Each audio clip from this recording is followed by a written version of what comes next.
Il y a des reines, des concubines, des vierges sans nombre. Ma colombe est unique, l'unique. Cantique et cantique, 6, 8, 9. Le bien-aimé dit qu'elle est unique, une, et ceci nous rappelle la suprême prière que le Christ fit monter vers le Père avant d'aller à la croix, qu'il soit un comme nous sommes un, moi en eux, et toi en moi, parfait dans l'unité. Jean 17, 22. L'épouse céleste est composée de bien des membres amenés à l'unité de vie et d'esprit avec Dieu. Père, Fils, Saint-Esprit, parfait en un, dit Jésus. Comme toi, Père, tu es en moi et moi en toi, qu'il soit un en nous. Jean 17, 21. Toute âme qui est membre de l'épouse fait la preuve de sa vocation et manifeste l'esprit de l'épouse, en laissant tout poursuivre l'agneau, où qu'il conduise. C'est cet esprit de l'épouse que nous discernons dans le Cantique des Cantiques. Nous y voyons aussi que le cœur fidèle a l'assurance d'être uni au Seigneur glorifié. Son esprit rend témoignage en notre esprit que nous sommes venus à la montagne de Sion, à la Jérusalem céleste, à l'église des premiers-nés. Les noms de ceux qui en font partie sont inscrits dans les cieux, un en nous. Parole extraordinaire et mystérieuse, le mystère de Dieu. Est-ce bien de nous qu'il s'agit? De nous, pauvres pécheurs tirés de l'abîme de corruption, abîme horrible et fangeux. Le mystère d'iniquité vaincu par le mystère de Dieu.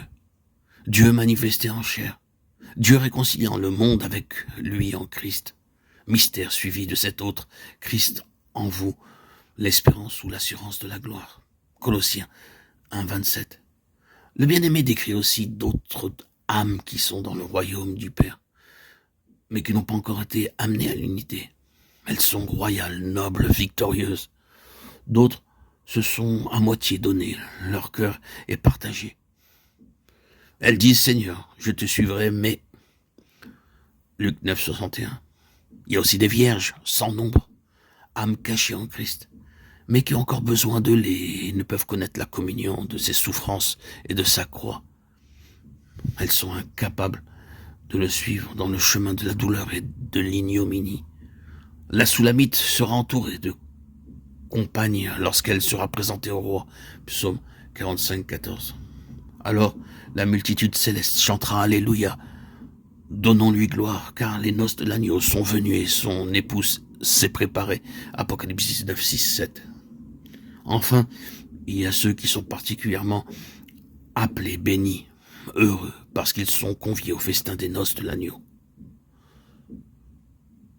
En attendant ce grand jour, le Seigneur glorifié convie à remporter la victoire tous ceux qu'il a rachetés par son sang. Celui qui vaincra, dit-il, je le ferai asseoir avec moi sur mon trône, comme j'ai aussi vaincu.